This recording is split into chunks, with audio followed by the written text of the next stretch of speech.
Hello, and welcome back to Dev Game Club, a weekly podcast in which two veteran game developers look at games from the past to discuss their relevance and impact today. I'm Brett Duville, and I'm joined as always by my co-host, a man who has rope marks on his body, just like Koji. I knew something. Tim Longo. Yeah, you knew it was going to be something. I mean, it has to be something creepy. The ropes are definitely creepy. And I didn't get that far, so I didn't have a lot of things to draw on. The ropes get obviously creepier, and there's more rope stuff, which I think is handled really well and in a very spooky manner, and to be honest, obviously terrifying. And it's in that hallway, right, in the very beginning of the game. So it's in the hallway, yeah, but it's like sort of like how they show the ropes on the ghosts. Oh, it's just a very interesting. I don't know. It must be. Well, not must be, but it could be inspired by some film or something. You know, it seems, but it's also very cleverly done. So I hand it to him on that. But there's also some found notes later, and there's one in particular I won't spoil that I don't think you've gotten to, that I guarantee you will think of for the intro. Good. It's all so hilarious. It's like, am I reading this? That's so funny. I bet they didn't mean for it to be funny. Right. But yeah. And it could have been a localization snafu too, but yeah. So what are we talking about? Oh yeah, we're talking about Fatal Frame. Episode 2001. 2001, I believe, is what we said. Yeah. Yep, a lot of games. Our spooky cast. A month of October game, and our camera game. Talk about cameras. So it's I mean, this is it's good in all of those areas, in my opinion. It's covering all the bases. And for you, one of the things you pointed out in pre-show is that it's very, I mean, this is of course the thing that you love in game design, that it's very economical in its approach. Yeah. And we can let's dive into that, but we can definitely appreciate an economical game, having seen some games that do not feel economical at times in our time in the industry. Well, and I mean, it is an interesting. I didn't think of that angle on it until you just mentioned it, but it is an interesting mirror to what's going on. You know, I mean, obviously we talk about the impact and relevance these games have had on the world, but also they're also good comparisons, you know, to where we ended up and where we end up. I think we talked about, maybe did we look up Fatal Frames, like what's going on with that franchise right now? But, you know, you think of, I guess I'll just use Resident Evil 8 as an example, right? Of the most modern survival horror game I can think of. And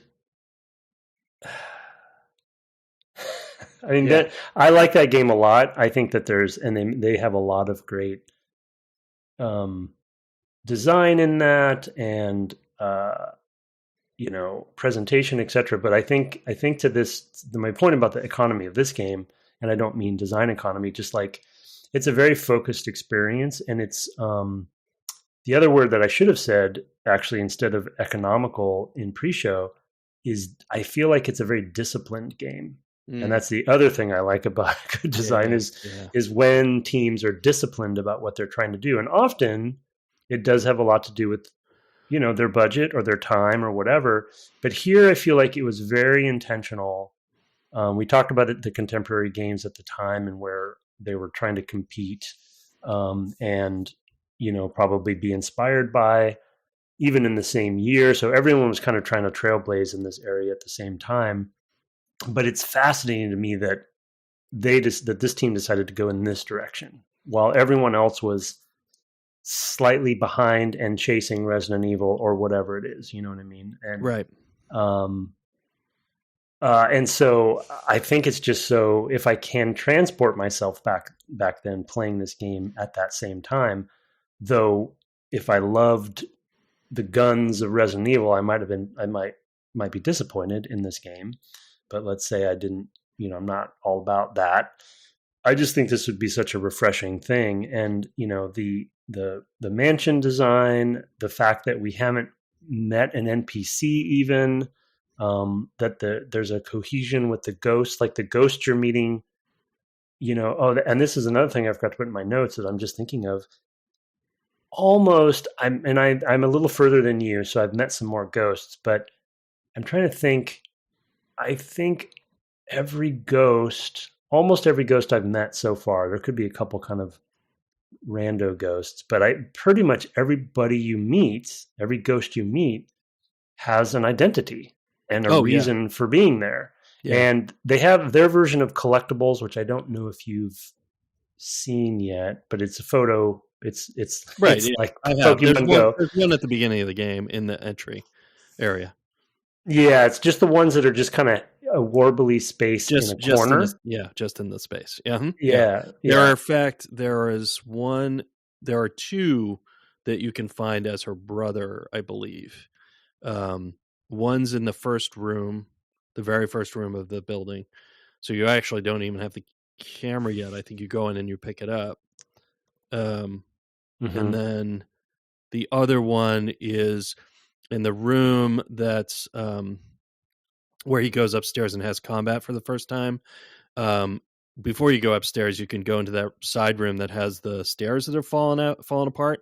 There's like a couple of shelves, and there's one like above the shelves in there, I think. Okay. So yeah.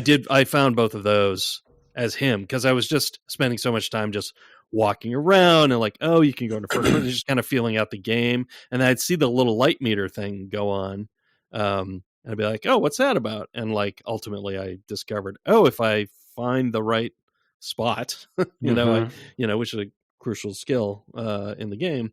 I would, I'd be like, well, what happens if it made me go here, and I'd take a picture and I'd be like, nothing really happened. And then I'd like study it some more. I'm like, oh, look, there's a thing. Oh, and when it's bright, you can, and the circle goes the right color or whatever. And then, next thing you know, I've got, the child or something, and the madman, I think was the other exactly one. Yeah. There's some great ones down, and I didn't I didn't get those in that early part, and I probably missed some even as her early game. But there's a static sound that is a telltale symbol as well too, which usually, for me, I often hear that before I see the blue, and then I was like, okay, there's one nearby. But my point being is like, each of them so far have been unique. They have their own title, their own image. They're super creepy, but optional. Of course,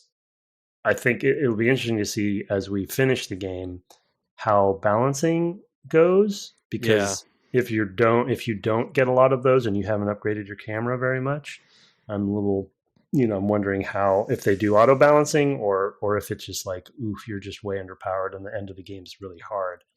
I've already met a couple ghosts where it was pretty difficult. Me too. In particular, the one at the bottom of the stairs, because you go in, do that little section past the to get the key to the lock on the second floor, and then you find another set of stairs down to get you to another part of the house, and you fight one just at the bottom of those stairs. Basically, it's like it's gone around a corner, and you go around the corner.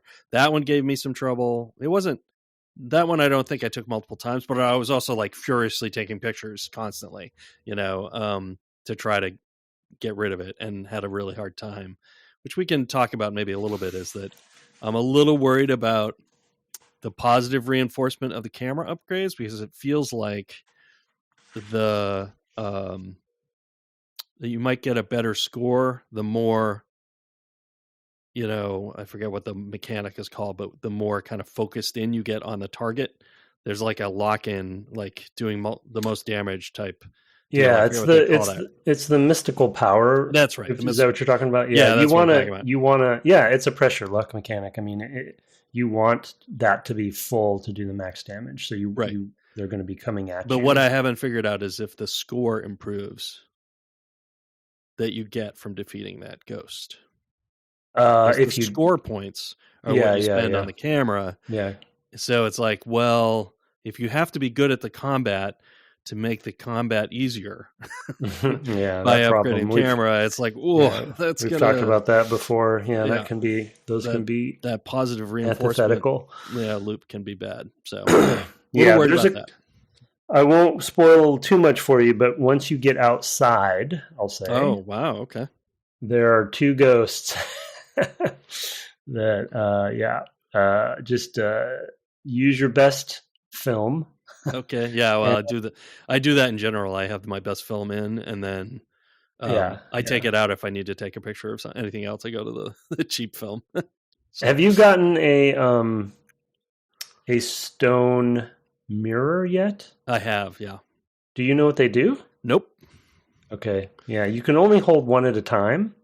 Oh. So I'm thinking they have to do, my next theory, of course I can look it up, but my next theory is that when you are in combat with a ghost, you can use them as like a shield or something. Yeah, maybe. But that's the only time, because if you try to use them out of combat, or if you try to use them at any other time, it doesn't let you. Yeah, I've noticed that. I tried to use it on the talisman. I was like, well, maybe it's got to do with this. You can find I've found 3 or 4 of them, and you can't pick them up unless you have one in your inventory. So they only let you have one at a time. So interesting. So then it's sort of like remember some kind of consumable where they are. Yeah, exactly. Yeah. So but I mean, back to the economical point. Being uneconomical.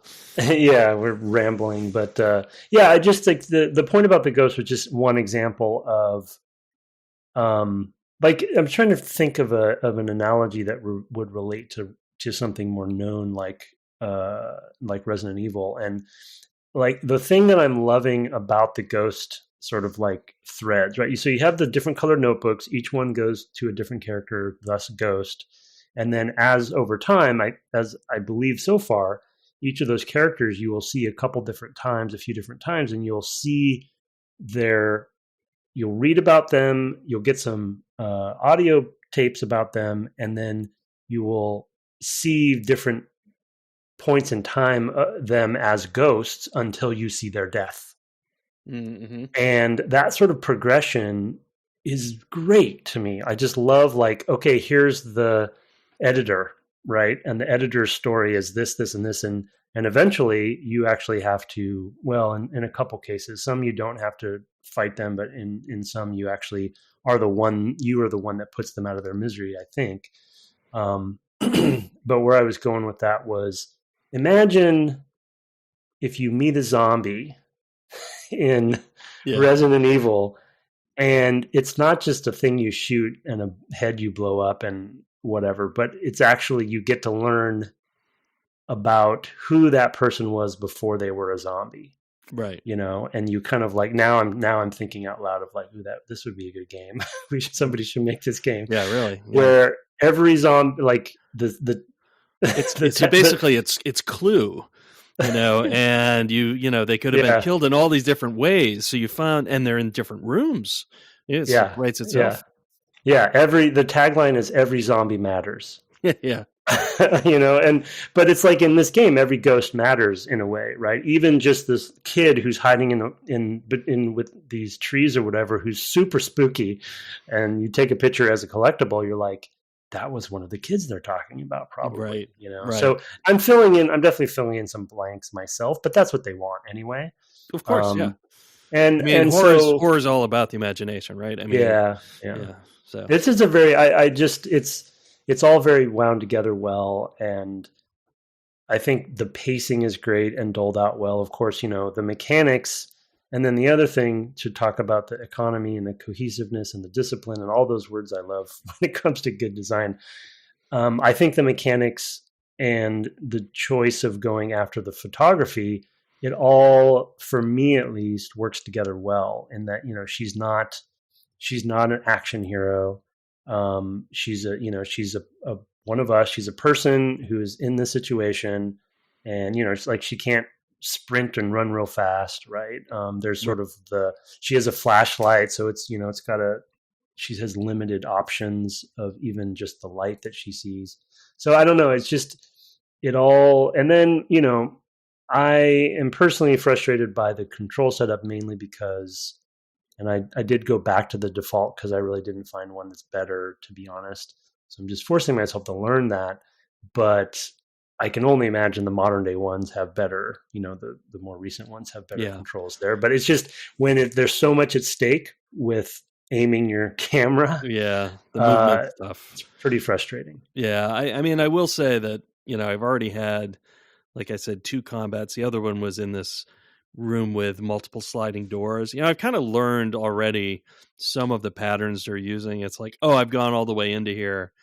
I can't just pass through. It's like, well, I know what's going to happen now. I'm going to come back, right? And the first time with the guy who had hidden the key, or was looking for the key, or whatever his story was, he got me like the first time I opened a door and he was just there, and I was like, oh, geez, it's also good. Like that reuse of space is like, well, it was safe the first time, so you have like this comfort, and of course the game's all about unsettling that comfort. And as you return to a space, it might not be safe. So I like that, although it is, if they lean on it too much, right, you come to expect it. I've already expected it a couple times. And so we'll see how that develops over time. But I agree with you. I think it's awesome that, and I found that one really difficult. And it was because, first of all, it moves really erratically.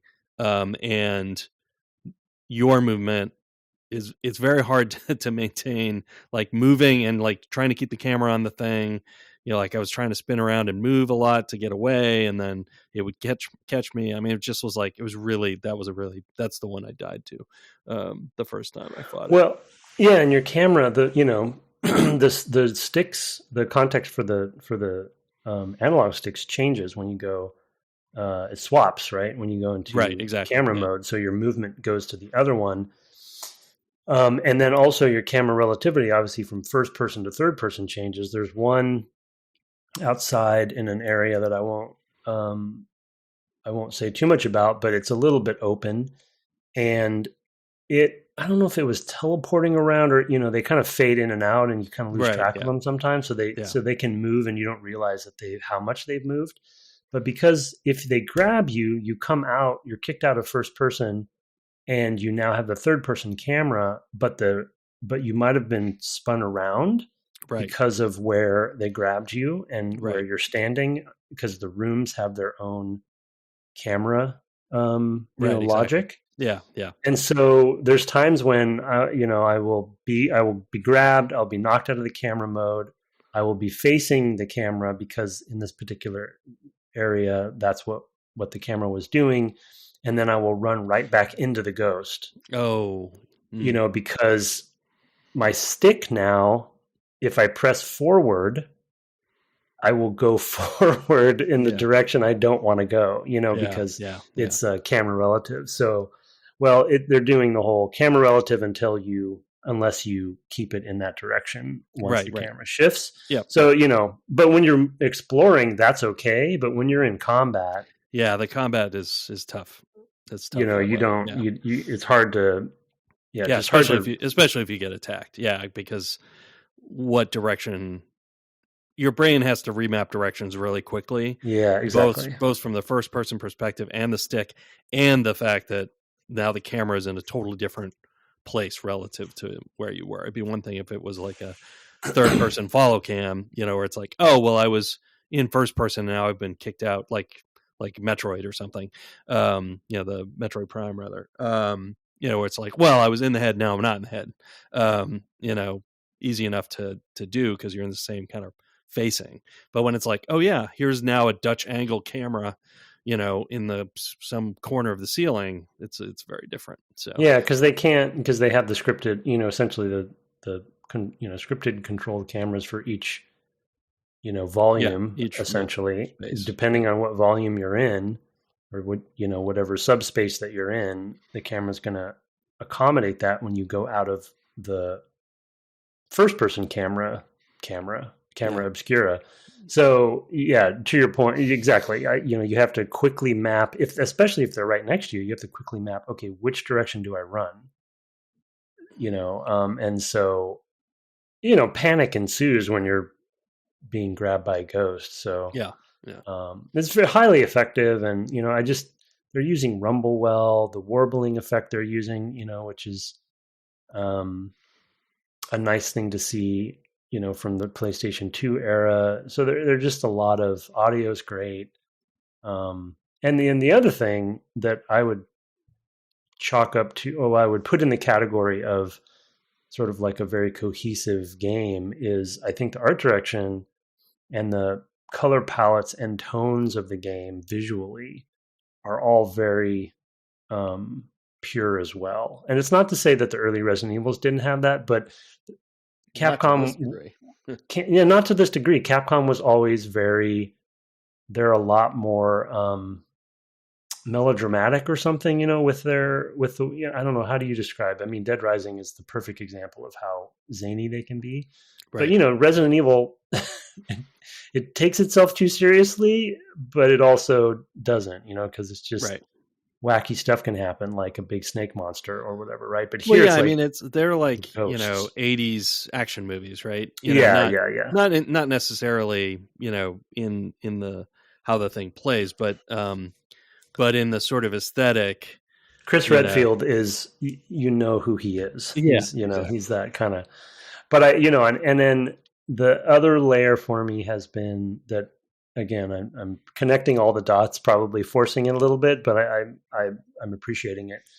Is though it isn't obviously literally beat by beat a true story, it has an authenticity to it, especially if you're reading all the notes and the notes books and everything, where there's like police reports and there's newspaper articles and then there's the journals for each of the main characters, and so you put it all together and it's like, it feels like I'm watching Unsolved Mysteries or something, or like, like Stack is going to come out from a bookshelf somewhere. Well, I mean, Jen and I have started watching the Netflix reboot of Unsolved Stories, and they've actually gotten some pretty famous documentarians to do each episode.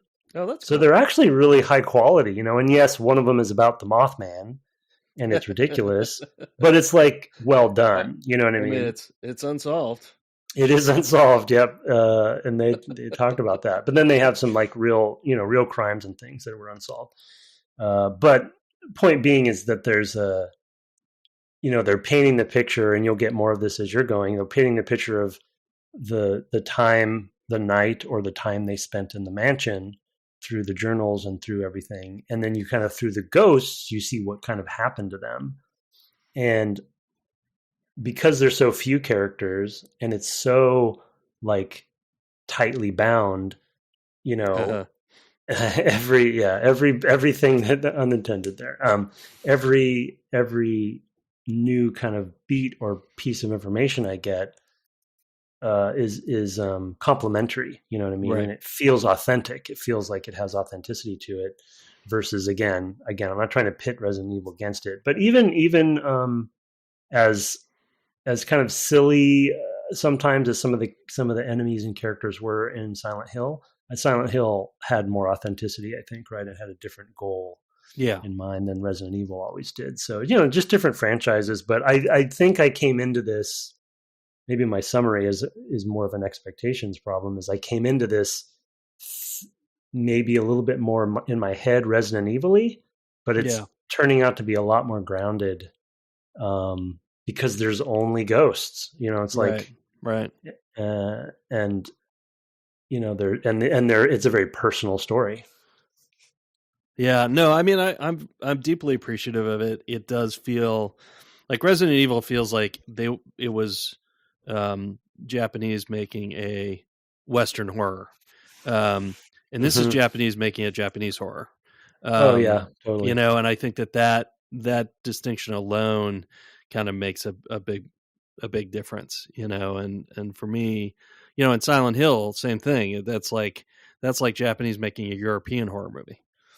That's like Don't Look Now or something, is how that movie how that game feels, in terms of like the psychology. It's very psychological in a way, and the RE is basically very kind of actiony, even if the controls don't really support it early on, they're clearly going in that direction, right? And by the time they get to 4, they're like, oh, we could do it this way. And then it's full on, regardless of where it's set, it's a full on action, Hollywood action movie from the 80s, B movie, and, and like I said, Silent Hill is more high concept, at least in Silent Hill 2. Like I don't know the rest of the series super well. But yeah, like I said, this one feels like Japanese with a Japanese focus in the horror, drawing on their, urban legends or, myths or what have you, the Shintoism that's been mentioned. And, this definitely fits in. I mean, like last week when I was mentioning, all the Japanese horror I'm going to watch this month, it's like, oh yeah, this slots right in, this fits right in with Audition and Ju-on and Ringu and all of that stuff. So yeah. I'm looking forward to it. Our first movie for the season we watched this weekend was The Shining. Oh, nice. And it, just because it takes place, largely all in the hotel, and it's also very disciplined with what type of, thriller / horror movie it is. I had forgotten about kind of how, like, obviously supernatural in there, but also just how grounded that movie is. Yeah. Yeah. For sure. As far as horror goes, and just subtle. And I don't know, Kubrick has his problematic issues, but he's a master. But there's just like, I really appreciate in this game that it's, in and around the mansion, and it's all focused on this. And then as a personal anecdote, I ended up doing obviously a lot of, reading and research and kind of deep dives into Shintoism, because it was the inspiration that I was pushing for the Tomb Raider reboot and the island. Right. It wasn't complete. We didn't ever intend for it to be completely hitting you over the head Shinto, but it was, ancient and indigenous Japanese, myths, Amaterasu and all of that kind of stuff that, so I have a personal, like, a little bit of a, like, nostalgia, I guess I'll say, for that side of things. Interesting though, when I'm not an expert in this stuff for sure, but some Buddhism has been brought in too. So I'm interested to see how they are pitting those, or how they are either pitting them against each other or complementing each other, because they're very different things. But I'm wondering, there might end up being a potential, well, no, I mean, it wouldn't be problematic to me, of course, but it'd be very interesting to see where they end up with the themes and messages between the two, because I just found a shrine that you haven't gotten to yet that may imply that Buddhism is going to save the house from Shintoism. Oh, which is a pretty big commentary. That's a statement. yeah. The ancient, that they, and we've kind of seen it a little bit in the opening kind of news articles and stuff, where Shintoism is being kind of vilified and stuff, and it seems like, or like, evil, because it's like more ancient beliefs, and Buddhism would have, is the more still old but more recent than Shintoism in Japan. So I don't know. It's right. And Buddhism also doesn't really have the, like, dualism isn't really a Buddhist thing, right? So there's not like good, evil. Good, exactly. Yeah. Exactly. And so there's no demons, like Shintoism would have, and things like that. So it's like, it makes a lot of sense that, that those would be in conflict in that way. I'm looking forward to seeing more of that for sure. You're tantalizing me. I'm trying not to say too much, but no. I mean, I'm gonna run into it soon, so I'm glad to be primed for it. Makes me want to stay up after the podcast and play, but I'm not gonna. I'm gonna be disciplined and get to sleep at a decent hour. You gotta sleep, yeah. Yeah, gotta sleep. But it keeps getting more interesting. I really hope. There's obviously always that fear, because to be honest, if the fear comes from games like Resident Evil, where there's a jump the shark moment somewhere, right, where they try to over-explain stuff. I think we probably even talked about it with Eternal Darkness somewhat, where I think Eternal Darkness was pretty pure the whole time, and I still think that game is quite good. But when they started showing a little bit too much of the old ones, it kind of, it's like, yeah, that's a big fleshy beast. You know, it's like, yeah, I get that it. you can't really fully do justice because you're GameCube. Yeah, that, and also it's like, what do I do with that, right? Like, I'm a Yeah. person that's like, this is an old one, or this is a, You anyway. play croquet with it, Tim. Okay, fair. That's a deep cut. That's a deep cut. There's like 5 people listening, and we appreciate you 5 who know what that's about. So let's talk about I don't know, so there's a couple things here. One is so there's some things here. You mentioned mechanical inconsistency as maybe a topic. Let's get there from my story of a puzzle. Yeah. And kind of the places where I've been a little stymied, let's say. And maybe we can also touch on where you were a little stuck last time, because it might have been for a similar reason. But for me, there's been 2 places where I have, I've gotten a little stuck. I was like, well, I must have to go here because it's the only thing I haven't figured out. And I just kind of was bullheaded about it. Like, I have to be able to do this. And that was, in this case, there was a door with 4. I had to push 4 numbers. Turns out I didn't know they were numbers. There were 4 symbols, I guess, that were maybe kanji. I don't know. But there were 10 things on the door. I'm like, okay, well, that seems like digits. And when you interact with it, it tells you there's something scratched out, but you can make out these words. And then I was like, okay, I remember reading something like that. And I went and tracked it down, and there was an entry somewhere of like, this thing happened on this date. And there was some other special number in there. So I was like, okay, well, I think I have all the information I need here. Except there's these 10 digits in a circle, and I don't know if the digits go clockwise or counterclockwise. I don't know if they start at the top or somewhere else, although I assumed the top. That seems pretty reasonable. I think the cursor essentially starts at the top. That's true, and the cursor starts there. But I also didn't know, do the numbers start at 0 or 1? And I didn't know, so I had a month and a day. I figured out, okay, I got to put in the month. I tried the other thing. There's another 4-digit number. I was like, it doesn't seem like the right thing. I'll go with the date first. But I didn't know either if I was supposed to go day, month, or month, day. So I had, that's 2 combinations, and then 2. So that's 8 possible solutions from that, right? It's, it was 1, 2, 1, 3 starting at the top. Was it 0, 1, 2, 1, 3 or 1, 3, 1, 2, or going the other direction?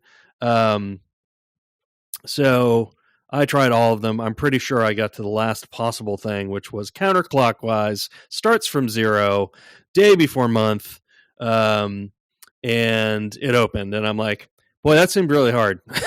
I was like, that seemed unfairly hard. And of course, when I told Tim this in pre-show, you said, well, there's a note that tells you what numbers are what. Yeah. You do have to find, Yeah, apparently, and I'll go look, because I did not go through all my notes to see. I didn't remember getting one that said it had symbols. It's literally like number equals symbol. Number equals symbol. It like has all 9 of them. And when you pick it up, it says that, right? You mean when you read it? No, when you first pick it up in the world. Yeah, I mean when you open it, yeah. Yeah. So you interact with it, and when you interact with, with all the other notes, you interact with it. It reads the note, right? So I definitely did not find that. But the thing is, like, it could be anywhere. It could be in. Like, exactly. There's so much furniture in the place. Some of them, it's a pixel hunt problem. Yeah, it's a real, and there's a lot more adventure game to this game than I had thought of either. I thought of too. Yeah, so I because things are not indicated, not all things are indicated that are interactable, like pickups for the herbal medicine or the stones or whatever, the the special jewels or whatever that are supposed to be used in combat. I haven't really figured that out yet. But so some things are, and then there's an awful lot that just isn't, and you just kind of have to bump up against all the things in the world and hit the X button and hope you're lined up to get through that puzzle. There's one which you probably noticed already, but just to state it out loud, there's one diegetic thing I realized too late that I started to use much more, and that Her head is look?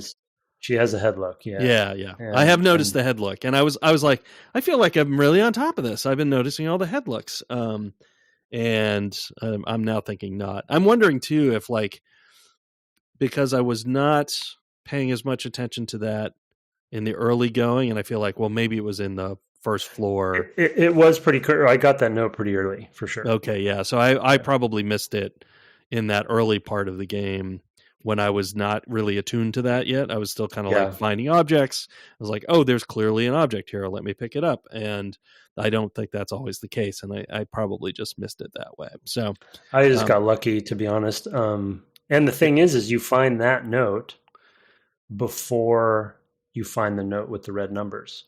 Right. At least I did. And so it's like you have the kind of key, if you will. Right. Well, one part of the key. Well, I guess it comes up again. So it is it's a cipher that it's just some knowledge. Yeah, you have to have the cipher. But it was really funny because I was playing that part and getting through this door, like having tried the 8th now thing, and I'm like, Tim's not going to get this. I know. I wouldn't have. I would have been. You would have tried you would have tried one thing and been like, well, I guess that's not it. Yeah, I would have looked it up probably at some point. No, I wouldn't. I probably would have tried 4 times, but yeah, I totally would have gotten stuck there. The funny thing as you describe it, though, it sounds like you had more fun than I did. I did have fun with that. I mean, although it was like it was getting a little tedious, right? It was like, well, I know. I mean, if it is this, and it seems like it has to be this, right? There's gonna be a whole bunch of different ways it could be, and I'm like, at that point, I was kind of like, I mean, it could be worse than 8 because the 0 could be anywhere, in theory. But you're right that it does start at the top. So I guess that's what clued me in, that it was probably 0 or 1. But I still was just like, But yeah, I mean, if there's a cipher somewhere that I just missed, I feel like, oh, okay, well, that's sort of on me, but also not. It feels like no, it's not. I don't think it feels like these things should be a little easier to find. One thing we didn't talk about in pre-show that I forgot to mention is that I can only imagine they added this later, but one thing that Resident Evil did well and figured out at this same time was the map helps tell you what you've missed. If you have a room that still has something critical in it, at least you know what room to go to find something in there. You know what I mean? Yes. And so that would be an easy thing that they could do. And it's a double-edged sword because it kind of goes back to my whole cohesive soapbox in that the game is so cohesive that finding notes in drawers feels very grounded and authentic, but also it's less usable from a gameplay. Yeah, it's very anti-play. It's anti usability. So it's double-edged sword. There's I don't remember this. I don't think this was a critical one, so it's not a fair example that you'll find later, where there's like a gap in the wall, like it goes behind 2 rooms. You might have found it, and there's a note down there. Right, I found and it, you could completely be running by that and not see it. The camera does switch when you pass it the first time. If you're close to it, but the first time I passed it, if you're not, if you're on the other side of the hallway, I don't think it does. If you're on that side of the hallway, it will. But I only found it on my way back. Oh wow, yeah. Because I was running on the other side of the hallway, I think. But anyway, it's not the best example, but imagine if that was critical. Yeah. Well, right? I mean, I was curious about last week. You had not found the way through the wall. There was like a folding door or folding whatever. Yeah, it was a Soji screen. Yeah. Right, right. Um, how did you like? What had hung you up on that? Well, so I saw the ghost go through the door essentially, Mm-hmm. and I think what hung me up on it because I went up to there and I pressed interact, Mm. and I guess what I didn't, what I got hung up on is that I didn't press interact in the right place, so I Either just moved that, or on. there you might have had to go upstairs and come back, or I felt Yeah, like there was maybe. something weird about that. I guess I don't remember exactly, what it was. Or it had the clues that I could point the camera at it, like Oh, the right, audio yeah. cues or something, and I didn't You hadn't realize learned that that yet. that they were Yeah, telling me that. yeah, yeah. Um, I guess the blue. Oh, so the other thing too is I think the clock in that room, when you're the brother, and I don't actually know where this is going to come in or how this works. Maybe you solve this and it's like a optional puzzle, but the clock when you're the brother lights up and is the grandfather clock lights up and is blue, has the blue light on it, and you can take a picture of it. And I think you get a time. It's like 12 or 11:45 or something, and you make note of that. When you come back in as her, it's not a blue, it's not a clue, the clock, but it's still in the same place, of course. But you still can, I think, interact with it, and it tells you the time. There's some weird thing there where, so if I got a blue gem signal in that sort of area, I might have thought that it was the clock and that I kind of Oh, already yeah, did that or something, but it was right. actually the door. So, I don't know. It's just, to be honest, it's usability stuff. It's like with playtesting, they might have caught better way to tell you that. But to be honest, the ghost told me everything I needed to know. I saw the ghost go that way, but it didn't dawn on me that he was giving me a clue, Right.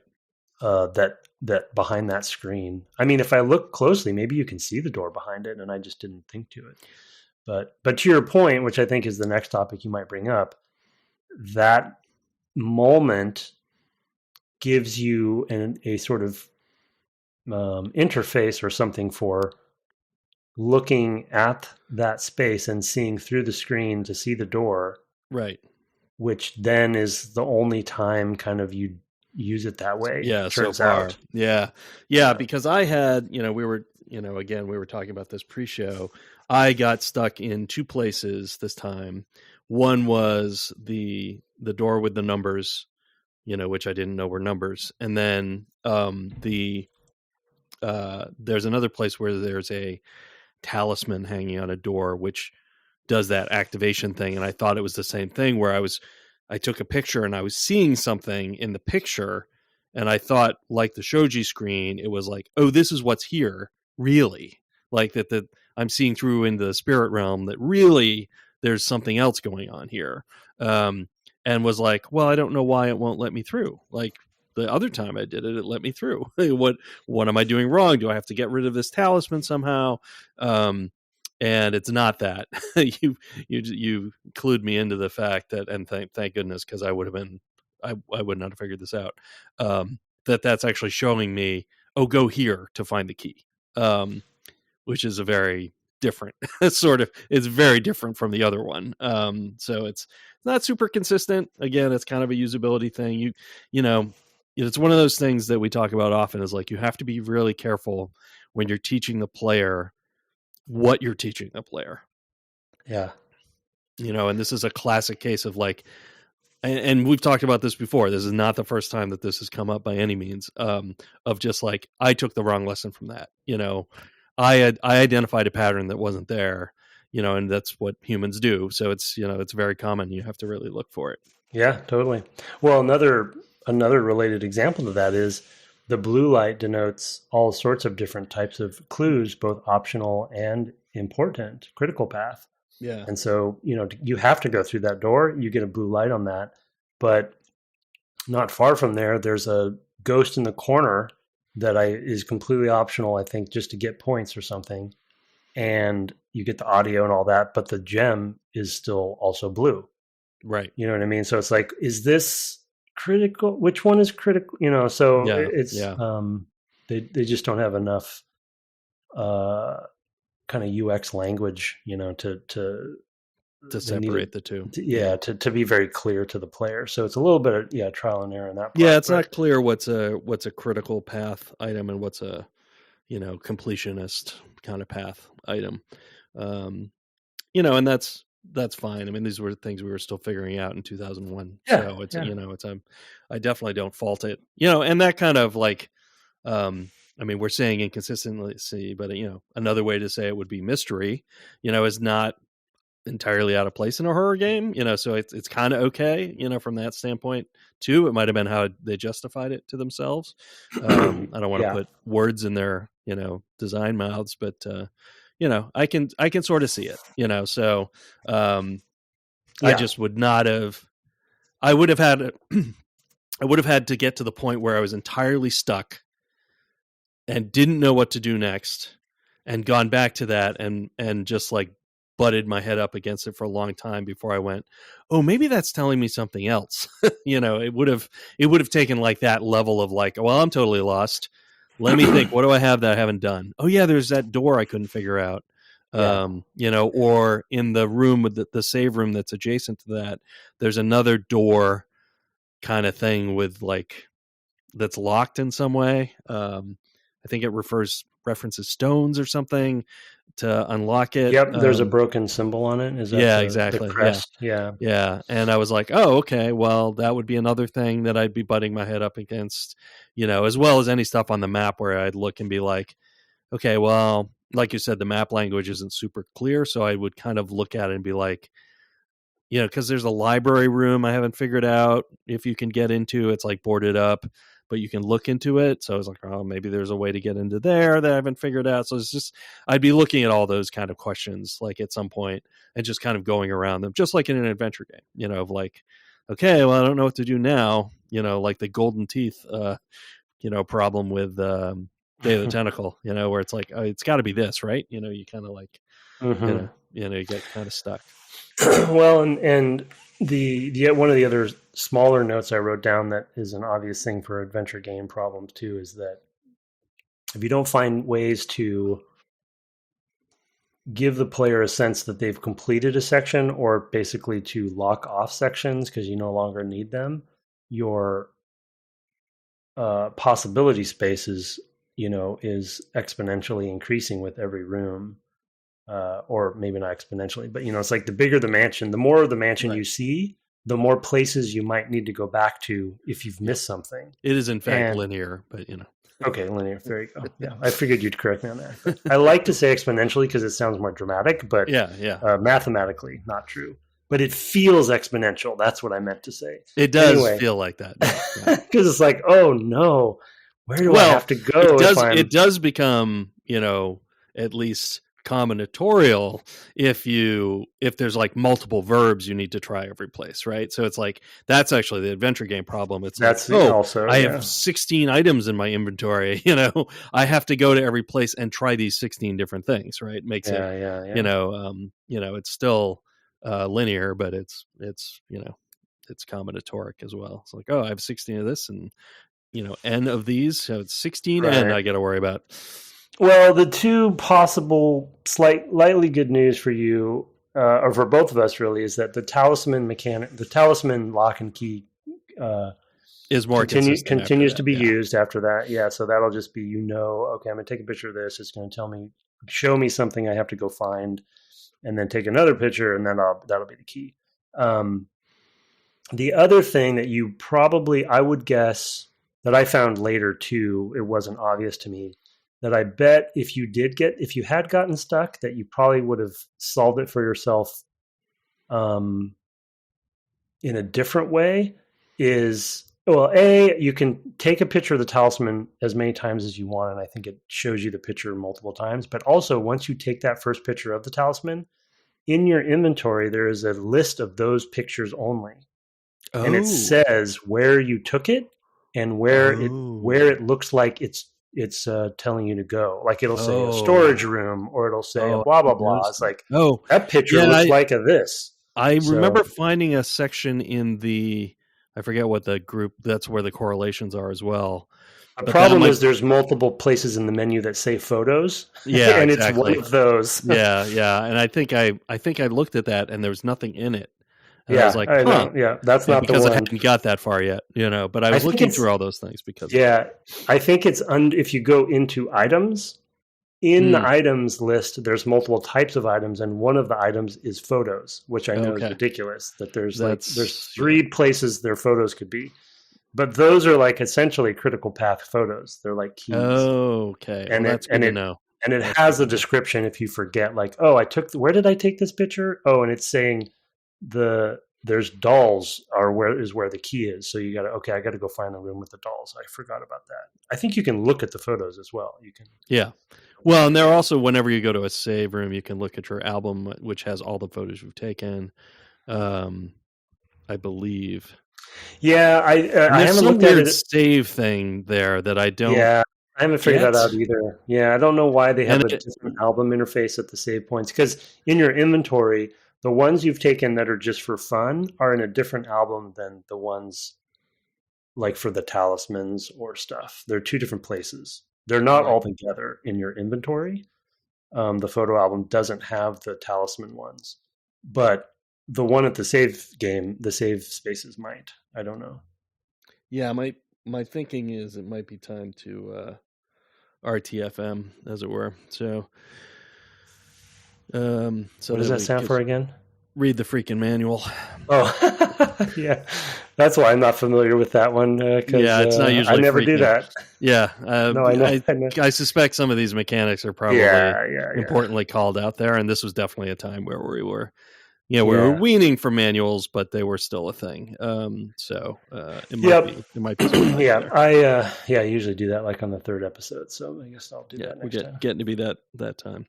And speaking of getting to be that time, let's turn to a couple of emails. Thank you. devgameclub@gmail.com. We, of course, continue this games discussion next week. I'm sure we'll have more to talk about. He is ahead of me. I'm also tempted to start from the beginning. Well, was our reason the other to that point, I was a little bit tempted too, now that I know everything is, but the pixel hunting worries me because I probably will forget something again. But the other thing I realized that you probably already knew that I wasn't as diligent as I should have been about is, when you see those glimpses of the passive / friendly ghosts, when like the guy that shows you where the door is, you can, if you're quick, you can take pictures of those and get points for them. Oh, I'm usually not quick enough. Yeah. No, I wasn't at first either. But once I started seeing the gem and I wasn't being attacked, I would quickly turn my camera on, and I've snapped half a dozen of them at this point, and they disappear quickly because they're just trying to tell you something, and they're past, they're friendly ghosts, but you do get points for them. So that was my other sort of like, oh man, I'm not grinding points.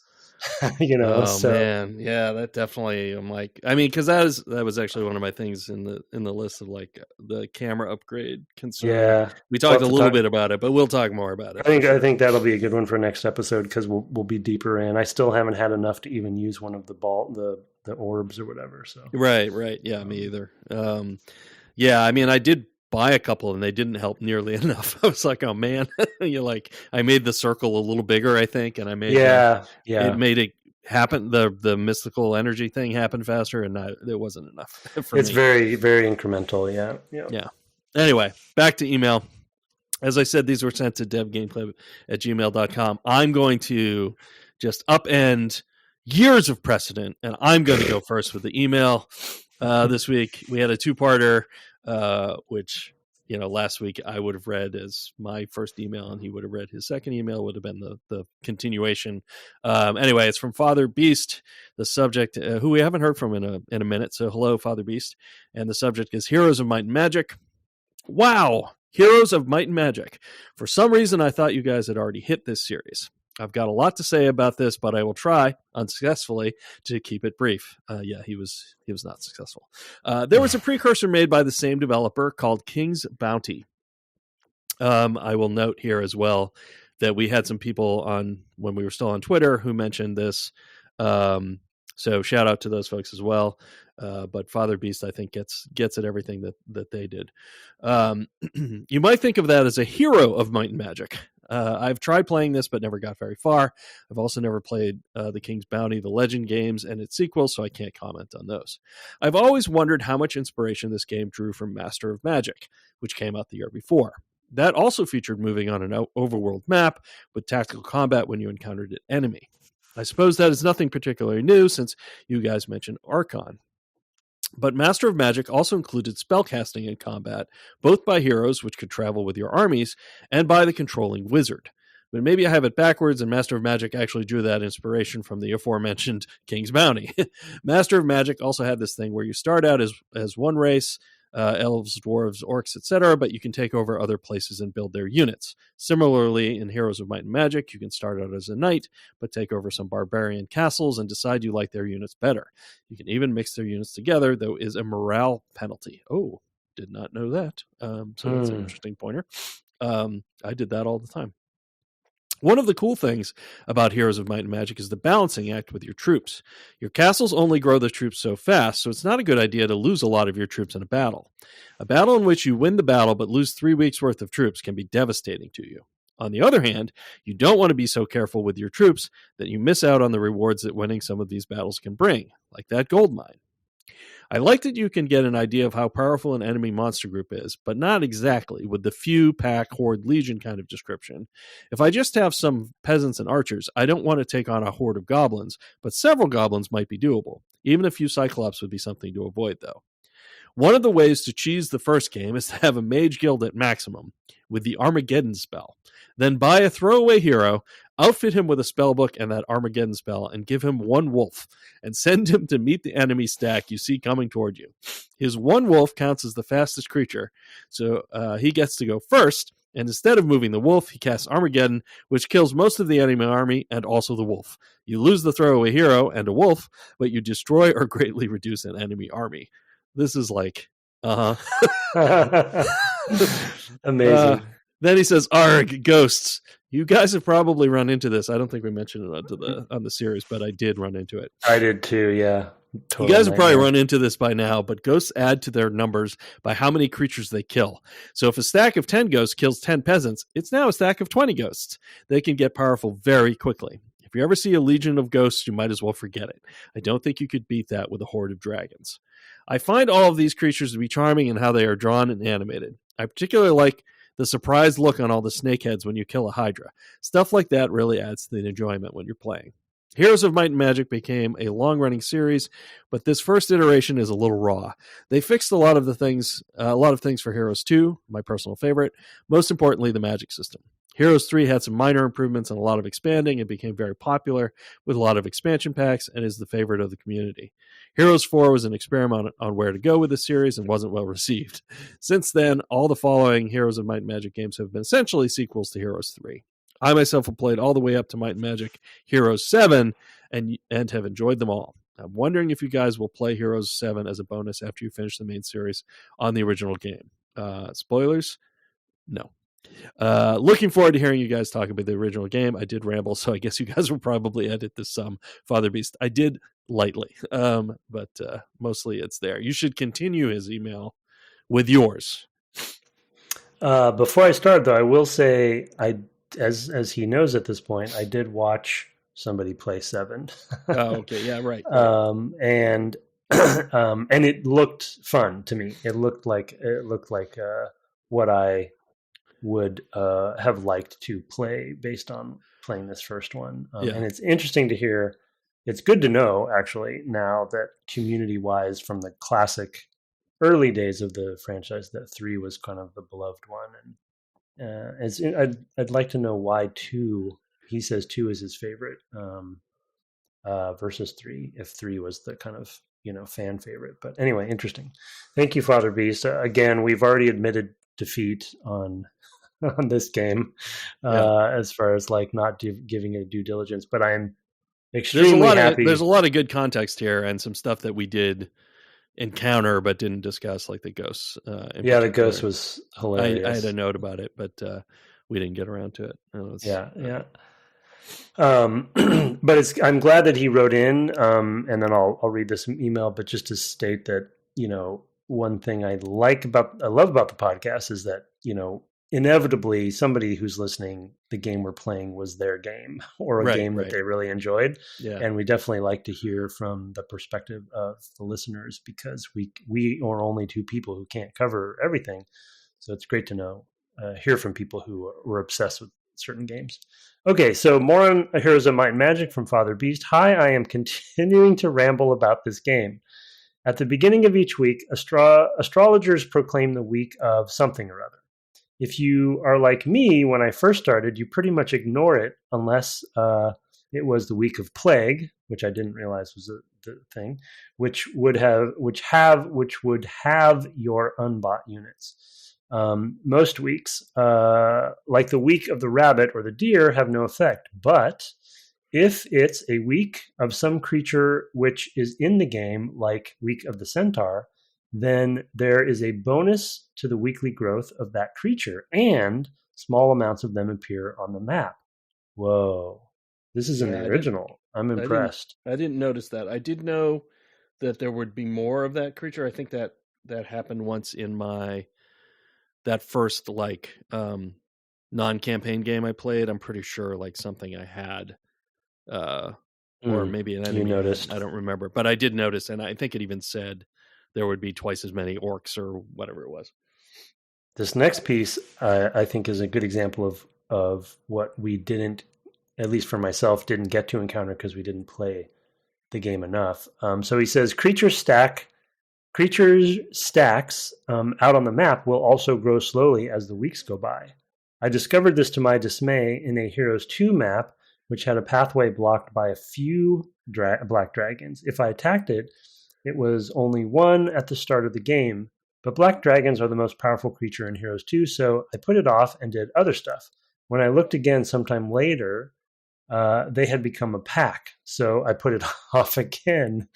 Time passed, and there was a legion of black dragons waiting for me. If you like, I can tell you how I was able to deal with a legion of black dragons in another scenario. I did not in that one. After hearing the second episode of this game, I was surprised to hear you complaining of not knowing the relative strengths of various units. My boxed copy came with a little card. Yes, I discovered that card too late. That I put on the wall with the unit stats on it. And even if you didn't get the boxed copy, you can get a PDF of the manual, can't you? This game was from when you would need to read the manual, and they didn't hold stuff back from the manual, so you could sell strategy guides later. I myself would read the manual in bed at night so I could dream of the game. Love it. On the map, and the digging. If on the map and the digging, the digging, I was like, right, what? yeah. The actual digging. Yeah, the actual digging. If you don't have all the pieces of the puzzle, you might still recognize where it is on the map, if not the exact place to dig. The completed map will show exactly where to dig, but if you know the general area, you can send a hero there to dig up the place. In a multiplayer game, you might run across a place where there's a bunch of holes. That's because someone has been looking for the ultimate artifact. That's hilarious. Speaking of multiplayer, I don't recall what LAN or internet options there were, but I'm pretty sure they had hot seats multiplayer. You don't see that anymore, but it still works when many others just don't anymore. Anyway, hope you guys find this game fun in some way. It was one of my favorites. Father Beast. Yeah, I don't think we found as much fun in it, and we talk about why in the final episode. So, I'm sure Father Beast has heard that already. And we're sorry that it was not one we could do justice. We probably needed a Father Beast to take us through it, to give us some pointers for sure. I did like some of the discovery, of finding out things. And it sounds like he's talking about some other things we might have found had we spent more time with it. I did come across things in the world where I was like, oh, wow, there's a lot of those, that were placed.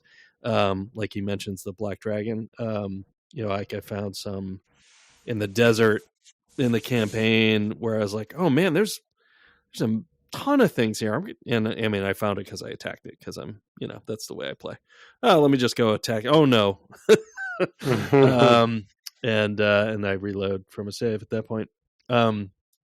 But but yeah, I mean, the discovery of things like the ghosts, like, oh, you don't want to go. I had my morale drop once because I went and searched a graveyard, and my morale went down as a result.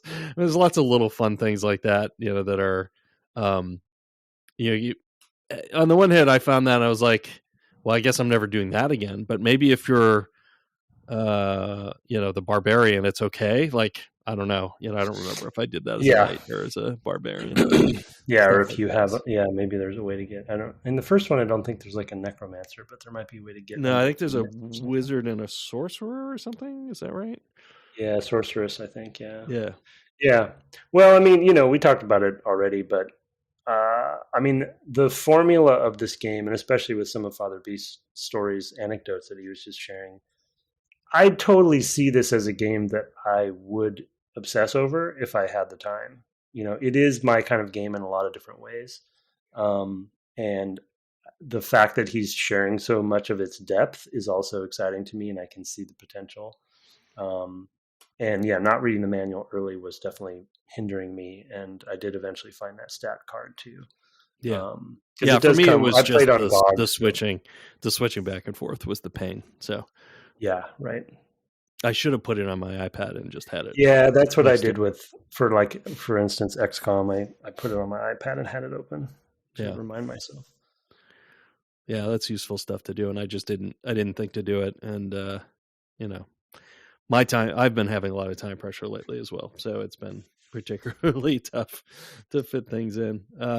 So yeah, again, it's a game for me that I'm very tempted to just sink a little time into every week, because it is, I've played a ton of board games. I've got so many board games in this house. And it's one of those things that I do enjoy. It just is, there was just so much board game that I could not get it all into my head in the kind of time we had. So, but it is enticing. It is enticing. All right. Well, thank you for that, Father Beast. Sorry we're getting to it so far, a couple games after Heroes of Might and Magic. Hopefully you're listening. And maybe it's a retirement game. We shall see. Those were sent to devgameclub@gmail.com along with the other ones. We haven't had a review in a minute. We love to see them. We get the Apple ones, et cetera, as I say every week. You can find us on the web at devgameclub.com. Or you can find my co-host twitching occasionally at twitch.tv/ Tim Longo Jr. with a JR at the end. You are currently a Yeti in Dreamland. Is that still what's happening? I don't know what was happening. I did finish that. Yep. Oh, okay, cool. I did get out of that fight. I've inadvertently chosen almost a full party of auto battlers in Final Fantasy VI, and so there have been a few times that the watchers of the stream have very much enjoyed, especially Bio and Calamity, where I've gotten myself into hot water because of that. And I got into another. They say. No, Calamity loves it. Calamity says commit, and so, so I mean, there's times when basically I'm gonna have to start over, but I ride the line, and eventually got out of that one in particular. But just hilarious, because in that fight, what is it? He takes over. He takes over one of your characters, right? I forget the name of the character, but it's the one where you save Cyan, basically, and his sanity or his sorrow, which is that section's so great. It's such a wonderful thing. But anyway, he possesses one of your characters, but you don't know which one. So you have to be able to attack your own characters to figure that out and down them so that he comes out so you can attack him. Mm-hmm. But if I have a bunch of auto battlers, I can't attack my own people. That's what happened. But luckily, you can't. As long as you don't start dancing with Mog, you can use magic, right? So, so I had Realm as well. So, Realm, is that her name? Yeah, I think that's right. Yeah. I wanted to do a quick little plug though too that I forgot from when we started this series. While I'm thinking of it, Sure. Dave Walensky and Pippin Barr have. They're doing a cameras. They had their season, yeah. And David and I talked about it, and he might have even put the bug in my ear on Fatal Frame because I was like, oh yeah, I want to play. We do want to play that for the podcast. But yeah, season 8 for them was the whole season. I think was dealing with photography and games. Yeah, it's called Game Thing. So just a shout out to those. Podcast. Yeah, that was on my list too. I'm glad you thought of it. I didn't put it in my notes, so I don't see it and I forget. But yeah, I've been listening to it and it's a lot of fun. They're doing a lot more like photography modes and like say about a game and things like that. They kind of they come at it from a different angle. But it's always interesting. I mean, they did Beyond Good and Evil as well. They did. Yeah. So. And then finally, we are no longer on any other socials, but we do have a Discord, so you can find a link to that in the show notes. It's a fun community. Come on by.